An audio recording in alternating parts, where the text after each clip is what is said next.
This is a complete handstand progression from zero to a full unassisted balance using one Lebert equalizer. And you'd want to do this because, for starters, you can hook your feet on the equalizer as you're learning how to balance frog and crow stand as a beginner. Also, having your feet higher than your hands will make these positions a lot more accessible to load.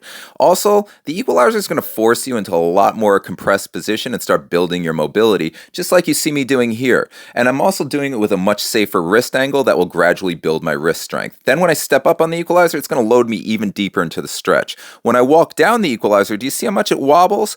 That's going to force me to keep my weight over my hands and not cheat by putting a lot of the weight in my legs. Now, another nice thing is when I start working on these bent arms, I could step up on the equalizer and load these positions with my hips way higher than my shoulders and make it a lot more accessible as a beginner. And again, I can't stress this enough.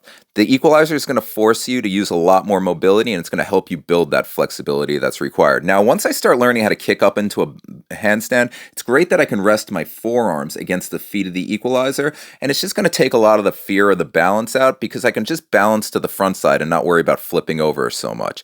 Now, with my forearms resting against the feet of the equalizer, I can start running through handstand progressions and learning more advanced shapes as I work my way towards full.